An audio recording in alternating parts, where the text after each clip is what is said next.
ගරුතර මහ සංඝරත්නයන් අවසරයි සෙසු ආගමික පූජකවරුනි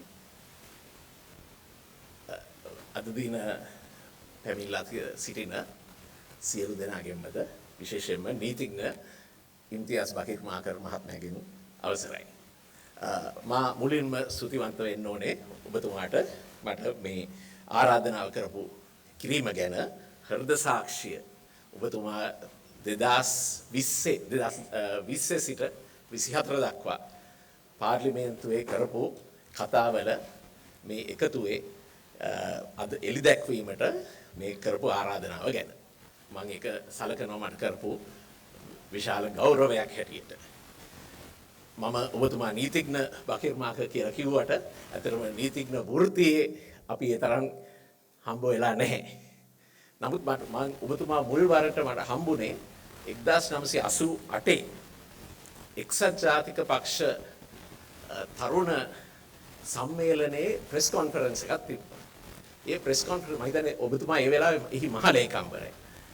ඒ ප්‍රෙස් කොන්ෆරන්ස් එකට මම සන්පත්තරේ වාර්තාකාරයෙක් හැටියට ජර්නලිස්ට් කෙනෙක් හැටියට මට සිද්ධ වුණා මේ ප්‍රෙස් කොන්ෆරන්ස් එක කවර් කරන්න. ඒ තමයි මට ඔබතුමා ගැන තියෙන පළවෙනි මතකය. ඉතින් හෘද සාක්ෂිය කියන මේ පොත මම හිතන්නේ මේක ඉතාමත් සුදුසුයි මේ නම. මොකද හෘද සාක්ෂිය අනුව කටයුතු කරන අදත් හෘද සාක්ෂිය අනුව කටයුතු කරන ඔබතුමාගේ මේ කතාවල එකතුවට මම හිතන්නේ මේක හොඳම නමක්. හොඳම තේමාවක්.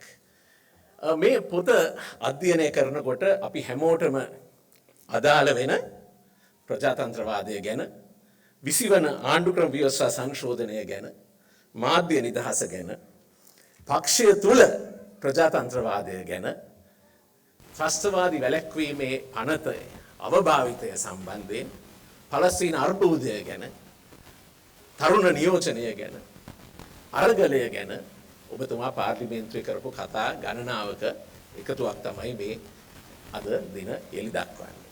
මේක කියවනකොට මට මතක් වෙච්ච කාරණා කීපයක් තියෙනවා. එකක් තමයි ඔබතුමාගේ කතාවේ එක කතාවක් තමයි කතානායකතුමනි හෘද සාක්ෂිය අසන්න කියලා. හෘද සාක්ෂියෙන් අසන්න කියලා. මම හිතන්නේ කතානායකතුමාත් අද දින ඉන්නවා මේ වෙලාවේ. හිටපු කතානායකතුමාත් ඒ වගේම මම හිතන්නේ මේ 20 වෙනි සංශෝධනයට පක්ෂව ඡන්දය දුන්න മന്ത്രിවරු ගණනාවකුත් ඉන්නවා. විපක්ෂව ඡන්දය දුන්න മന്ത്രിවරුත් ඉන්නවා. නමුත් මට මතක් වෙච්ච දේ තමයි අපි මේ අවුරුදු 5කට පස්සේ අපි තවමත් මේ 78 ආණ්ඩුක්‍රම ව්‍යවස්ථාවත් එක්කම ගැටෙනවා නේද කියන එක.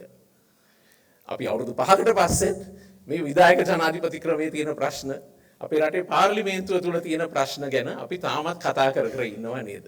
කරු ජයසූරිය මහත්මයා දන්නවද 2000 කොච්චර ශ්‍රී ලංකාව ආසන්නව පැවතුනාද කියලා නව ආණ්ඩුක්‍රම ව්‍යවස්ථාවක් ගේන්න. නමුත් ඒ වෙලාවේ ගත සමහර දේශපාලන තීන්දුව මම හිතන්නේ අපිට වඩා හොඳට කරු ජයසූරිය මහත්මයා දන්නවා ඒ ගැන. ඒ නිසා ඒ ආණ්ඩුක්‍රම ව්‍යවස්ථාව හඳුන්වලා දෙන්න බැරි වුණාද?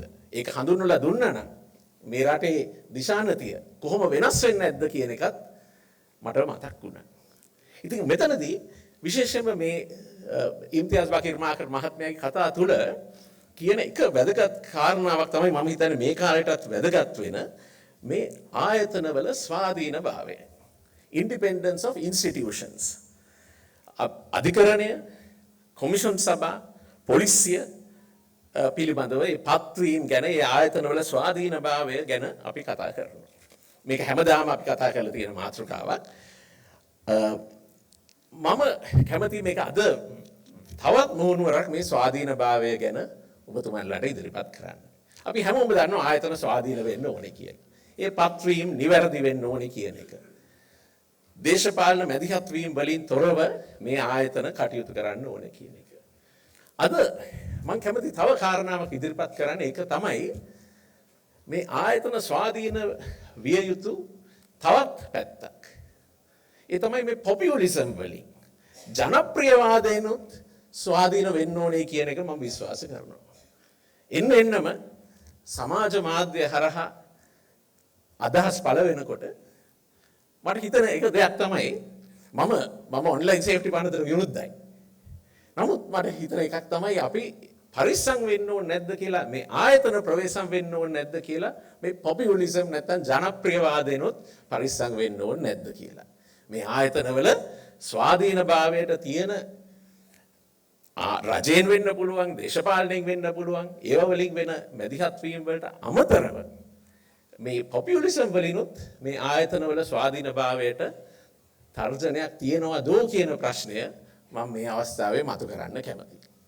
විශේෂයෙන්ම අපිට ආයතන ශක්තිමත් කරන්න ඕන නම් මම හිතන්නේ මේ අපි දීර්ඝකාලීනව මේ ආයතන ශක්තිමත් කරන්න ඕනේ.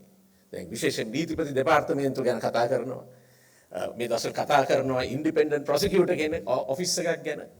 දැන් මේ මොන කාර්යාල පිහිටෙව්වත් මේ කාර්යාල වලට ඔපරේෂනල් ඉන්ඩිපෙන්ඩන්ස් එකක් දුන්නේ නැත්තම් ජනප්‍රියවාදේනොත් ඒ කාර්යාල වලට ස්වාධීන වෙන්න බැරි නම් ඒ ආයතන ඇත්ත වශයෙන්ම ස්වාධීන වෙයිද? මේක අදාළයි අපේ අධිකරණ වලටත්. අපේ අධිකරණයේ ස්වාධීනත්වය කියන ගමන්ම මම හිතන්නේ අපේ අධිකරණ වගවන අධිකරණ බවටත් පත් වෙන්න ඕනේ. ඉතින් ඉම්තියාස් බකර් මහත්මයාගේ මේ අදහස් තුල මේ ආයතන ස්වාධීන කිරීම අදහස් තුල මම හිතන්නේ අපි කල්පනා කරන්න ඕනේ මේ ජනප්‍රියවාදයෙන් එහාට ගිහින් කොහොමද අපේ රටේ ආයතන ශක්තිමත් කරන්න කියලා. විශේෂයෙන්ම මේ බොහෝ රාජ්‍ය ආයතනවල තියෙන ප්‍රශ්නයක් තමයි ඒ ආයතනවල නිලධාරීන් හෝ ඒ ආයතනවලට තියෙන මූල්‍ය ස්වාධීනත්වය.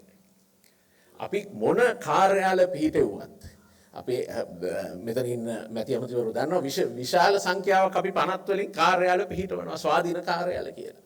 නමුත් ඒ කාර්යාල වලට මූල්‍ය නිදහසක් දීලා නැහැ. එතකොට එහෙමනම් ඒ ආයතන අපි කොච්චර ආයතන ගණනාවක් පිහිටෙව්වත් ඒ ආයතන ස්වාධීන වෙන්නේ නැහැ. ඉතින් මම ඒ විශේෂයෙන්ම ඒ කාරණාව ගැන මම කැමති අවධානය යොමු කරන්න. දෙවෙනි කාරණාව තමයි ආණ්ඩුක්‍රම ව්‍යවස්ථාව කලින් කිව්වා වගේ ආණ්ඩුක්‍රම ව්‍යවස්ථා සංශෝධන පිළිබඳව. අපි අත් වශයෙන්ම අපි ආණ්ඩුක්‍රම ව්‍යවස්ථාවට ස්ථිරසාර සංශෝධන ගෙනල්ලා නැත්නම් ඒක අපි වෙනස් කරනවා නම් මම හිතන්නේ දීර්ඝකාලීනව මේ රටේ බැලන්ස් එකක් බලය කොහොමද මේ විවිධ ආයතන අතර බලය තුලනය කරන්න කියන එක ගැන කල්පනා කරන්න ඕනේ. නමුත් අපි මේ ඊළඟ අවුරුදු කිහිපය තුල අපි මේ නීති සංශෝධනය කරේ නැත්නම් අපි තව අවුරුදු දශකයනොත් අපි ආයෙ ඇවිල්ලා මේ වගේ ෆෝරම් එකක කතා කර ඉඳී කොහොමද මේ රටේ නීති සංශෝධනය කරන්න ඕනේ කියලා. ඉතින් මම හිතන්නේ මෙතනදී ඉම්තියාස් බකීර් මාකර් වගේ දේශපාලඥයන්ගේ තියෙන වාසිය තමයි අර සියලු දේශපාලන මතධාරීන් මේ ස්ථානයේ ඉන්නවා. I think Mr. Imtiaz Bakir Maka has the ability to reach out to a cross section of the political community. Not only those who might hold his view, but also those who might hold a contrary view. And මං හිතනවා ඒක දේශපාලනේ ඉතාමත් වැදගත් කාරණයක් කියලා. තමුන්ගේ අදහස් එක්ක එකඟ නොවන පුද්ගලයන් එක්කත් ගනුදෙනු කරන්න කටයුතු කරන්න පුළුවන් හැකියාව. ජනාධිපති නීතිඥ පාලිත ප්‍රනාන්දු මහත්මයා සඳහන් කරා නීති විද්‍යාලය තුල නීති විද්‍යාලයේ කැන්ටීන් එකේ ස්වර්ණක්කගේ කැන්ටීන් එකේ තේ කෝප්පයක් එකට view එක කීප දෙනෙක් එක්ක ගැන මම හිතන්නේ ඒක අදටත් වළංගුයි. ඉම්තියාස් බකීර් මහත්මයාට ඒ හැකියාව තියෙනවා. ඉතින් මම ප්‍රාර්ථනා කරනවා ඔබතුමාට මේ රටේ දේශපාලනය තුල ඉදිරියේදීත් මේ හැකියාව ලැබෙයි කියලා.